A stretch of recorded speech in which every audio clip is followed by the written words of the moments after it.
Welcome to our channel టాలీరాడర్. నేను మీ జర్నలిస్ట్ యజ్ఞమూర్తి. సాయి పల్లవి ఎంత చక్కటి నటో, ఎంత చక్కటి డ్యాన్స్లో మనందరికీ తెలుసు. తెలుగులో ఫిదా అనే సినిమా ద్వారా మనందరికీ పరిచయం అయింది. అంతకుముందు మలయాళంలో ప్రేమం అనే సినిమా చేసి అక్కడ అందరి దృష్టిని ఆకట్టుకుంది. తర్వాత ఆమె నటన చూసినటువంటి శేఖర్ కమల ఫిదా సినిమాలో నాయికగా ఆమె తప్ప మరొకరు చేయలేరని చెప్పి భావించి ఆమెను తీసుకొని వచ్చాడు. ఆ సినిమాలో ఆమె నటన, ఆమె ఎక్స్ప్రెషన్స్, అలాగే ఆ సారంగ దరియా సాంగ్, సో ఇవి అందులో ఆమె చేసినటువంటి పర్ఫార్మెన్స్, ఆ డ్యాన్స్ చూసి అందరూ కూడా నిజంగానే టైటిల్ తగ్గట్టే ఫిదా అయిపోయారు. నిజానికి ఆమె పెద్ద అందగత్తె కాదు, కానీ చాలా చురుకుదనం కలిగినటువంటి అమ్మాయి. ఒక ఆకర్షణ శక్తి ఏదో ఉంది. ఆమె పొడగరి కాదు, అయినా కానీ తన నటనతోటి, తన డ్యాన్స్ తోటి, తన ఎక్స్ప్రెషన్స్ తోటే ఆమె అశేష అభిమానుల హృదయాలను చూరుకుంది. సో అందుగురించే అతి స్వల్ప కాలంలోనే దక్షిణాది భాషా చిత్రసీమలో టాప్ హీరోయిన్ల రేంజ్కి చేరుకుంది ఆమె. నిజానికి ఆమె పెద్ద పెద్ద స్టార్లతోటి వాళ్ళ పక్కన సరసన నటించాల, అయినప్పటికీ కూడా ఆమెకు ఒక సపరేట్ ఫ్యాన్ బేస్ అనేది రావడం అనేది కూడా నిజంగా ఒక విశేషమనే చెప్పాలి. సో తెలుగులో ఆమె చేసినటువంటి సినిమాలు అంటే తను చాలా సెలెక్టివ్గా ఉంటుంది. స్క్రిప్ట్ నచ్చితేనే, తన పాత్ర, తనకి ఆఫర్ చేసినటువంటి పాత్ర నచ్చితేనే ఆమె ఆ సినిమా చేస్తుంది అనేటువంటి ఒక పేరుంది. ఒక శ్యామ్ సింగ్ రాయ్లో ఆమె చేసినటువంటి అభినయం ఒక దేవదాసిగా, అలాగే చివరిలో వయసు మళ్ళిపోయినటువంటి ఒక వృద్ధ మహిళగా కూడా కనిపించి షాక్ గురి చేసింది. అంతా కూడా మనకు గుర్తుండేవాడు. అలాగే ఒక లవ్ స్టోరీ, అది ఎంత బాధాకరమైనటువంటి కథ. మన కుటుంబాల్లో కొన్ని కుటుంబాల్లో జరిగేటువంటి అలాంటి ఇన్సిడెంట్స్ని బేస్ చేసుకొని శేఖర్ కమల రాసినటువంటి ఆ కథలో ఆమె ఎంత బాగా ఇమిడిపోయి నటించింది. ఇట్లాంటి రీసెంట్గా చూసుకుంటే తండేల్ సినిమా, సో అందులో కూడా ఒక మత్స్యకార కుటుంబానికి చెందినటువంటి ఒక అమ్మాయిగా ఎంత చక్కగా నటించింది. సో ఇట్లాంటివన్నీ కూడా అంటే ఆమెకు ఉన్నటువంటి ఇమేజ్, తను ఎక్స్పోజింగ్కి బాగా దూరం అనేటువంటి స్పష్టమైన సంకేతాన్ని ఎప్పుడో ఇచ్చేసేసింది. సో సాయి పల్లవి ఒక సినిమాలో నటిస్తుందంటే సో ఖచ్చితంగా ఆమె పాత్ర బాగుంటుంది, ఆ సినిమా కంటెంట్ బాగుంటుంది అనేటువంటి ఒక నమ్మకాన్ని ప్రేక్షకుల్లో కలిగించింది. అందుగురించే రామాయణ సినిమాలో ఆమెను తీసుకున్నారు నితేష్ తివారీ డైరెక్టర్. అత్యంత భారీ బడ్జెట్ తోటి 2 భాగాలుగా ఆ సినిమా తయారవుతుంది.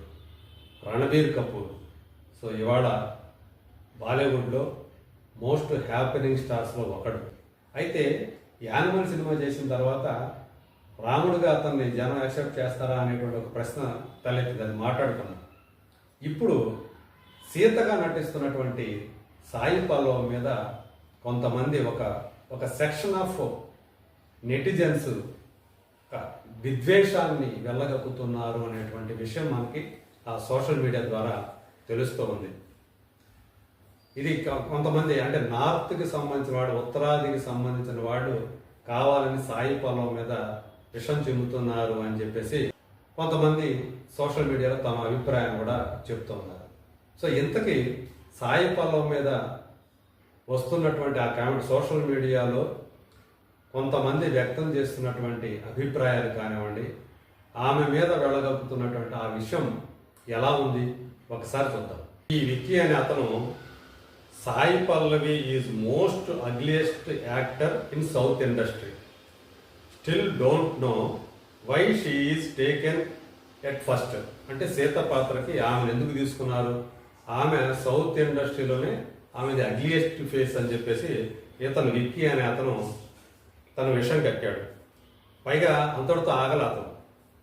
ఈ రామాయణ సినిమా, this Ramayana movie is going to be disaster like Brahmastra అని అతను కామెంట్ విసిరేశాడు.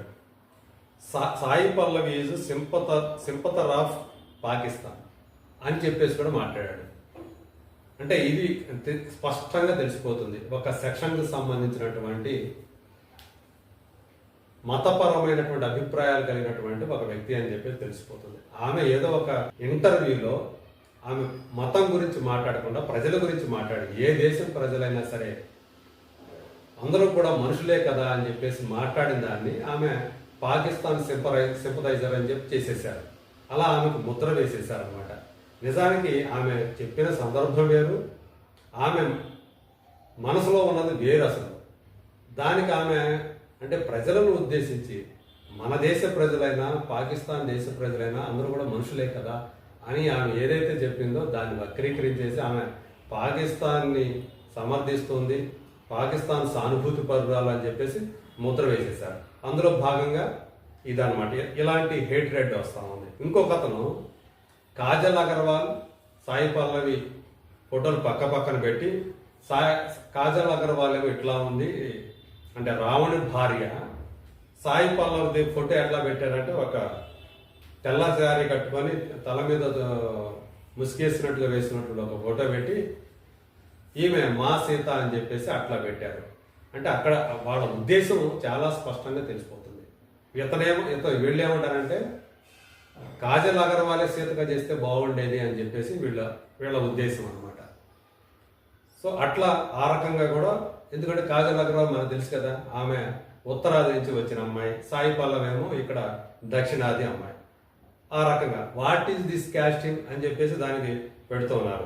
ఇంకొక నెటిజన్ ఏమంటాడు, I would never bro because I have an image of Sita who is a beautiful woman emitting a divine ఆరా.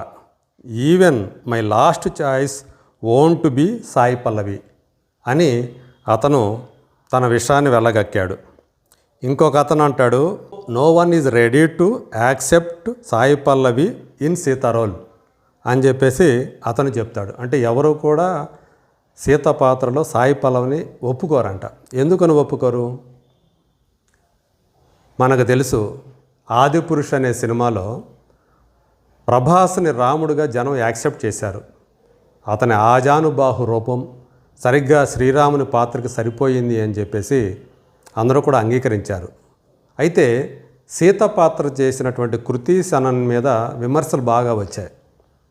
అసలు ఆమె సీత పాత్రకి మ్యాచ్ కాలేదు, ఆమెని చూడలేకపోయామని చెప్పేసి చాలా అభిప్రాయాలు, విమర్శలు వచ్చాయి. పైగా ప్రభాస్కి కృతి సనన్కి మధ్య ఆ కెమిస్ట్రీ కూడా, సీతారాములుగా వాళ్ళని తెర మీద చూడలేకపోయామనేటువంటి అభిప్రాయాన్ని ఎక్కువ మంది వ్యక్తం చేశారు. ఇది బహుశా అక్కడ వాళ్ళను బాగా వేధించి ఉండవచ్చు. అందుగురించే ఇప్పుడు సాయి పల్లవి సీతగా నటిస్తుంది అంటే వాళ్ళు దాన్ని జీర్ణం చేసుకోలేకపోతున్నారు. మరి ఆ సినిమాని ప్రొడ్యూస్ చేస్తుంది అక్కడ వాళ్ళే, నమిత్ మల్హోత్రా డైరెక్ట్ చేస్తుంది అక్కడ వాళ్ళే, నితేష్ తివారీ కథానాయకుడు కూడా అక్కడ వాడే, రణబీర్ కపూర్. కేవలం కథానాయిక అయినటువంటి సాయి పల్లవి దక్షిణాది అమ్మాయి. రావణుడిగా యష్ నటిస్తున్నాడు. సో రావణాసురుడు విలన్ కాబట్టి వాళ్ళకి యాక్సెప్టెన్స్ ఉంది యష్ ఆ సినిమాలో నటించడం. కేజీఎఫ్ అనే సినిమాలో కథానాయకుడిగా నటించి దేశవ్యాప్తంగా పేరు ప్రఖ్యాతులు సంపాదించుకుంటూ యష్ రావణాసురుడిగా నటిస్తుండటంతో ఆ సినిమా మీద ఎక్కడ లేనంత హైప్ వచ్చేసింది. అలాగే సన్నీ డియోల్ హనుమంతుడిగా నటిస్తున్నాడు. సన్నీ డియోల్ కూడా చాలా దృఢకాయుడు. ఆ హనుమంతుడి పాత్రకి సరిగ్గా తను కూడా సరిపోతాడు అనేటువంటి అభిప్రాయాన్ని అందరూ వ్యక్తం చేస్తున్నారు. కానీ సాయి పల్లవి దగ్గరికి వచ్చేసరికి చాలామందికి మింగుడు పడట్లేదు అనమాట అక్కడ వాళ్ళకి. అది కూడా ఒక సెక్షన్ ఆఫ్ నెటిజన్స్కి ఒక రకమైనటువంటి మైండ్ సెట్, మతపరమైనటువంటి మైండ్ సెట్ ఉండే వాళ్ళకి నచ్చట్లేదన్నమాట. అందుగురించే సాయి పల్లవిని మేము చూడలేము, ఈ సినిమా డిజాస్టర్ కాబోతోంది రామాయణ అనే సినిమాని ముందుగానే వాళ్ళు చెప్పేస్తూ ఉన్నారు. నిజంగా ఈ మధ్యకాలంలో అనఫిషియల్గా వాళ్ళిద్దరికి సంబంధించినటువంటి రణబీర్ కపూర్ సాయి పల్లవికి సంబంధించినటువంటి ఒక ఇమేజ్ బయటకు వచ్చింది. అందులో చాలా చక్కగా వాళ్ళిద్దరూ కూడా కనిపిస్తున్నారు సీతారాములుగా. సినిమా వచ్చిన తర్వాతే, ఇప్పుడు ఇంకా అది నిర్మాణ దశలో ఉంది, ఎప్పుడో 2026 దీపావళికి ఆ సినిమా మన ముందుకు వస్తుంది. మరి ఎందుకని చాలా ముందుగా వీళ్ళందరూ కూడా తమ ఇంత విద్వేషాన్ని సాయి పల్లవి మీద వెళ్ళగక్కుతూ ఉన్నారు అంటే ఖచ్చితంగా వాళ్ళకు ఒక ఎజెండా ఉంది. ఆ ఎజెండా ప్రకారమే వాళ్ళు ఈ విషాన్ని కక్కుతున్నారు అని చెప్పేసి విశ్లేషకులు అభిప్రాయపడుతూ ఉన్నారు. మరి చూద్దాం నిజంగా సాయి పల్లవి పర్ఫార్మెన్స్ ఎలాంటిది ఏంటి అనేది ఇప్పుడు ఆమె చేసిన ప్రతి సినిమాలో కూడా మనం చూసాం.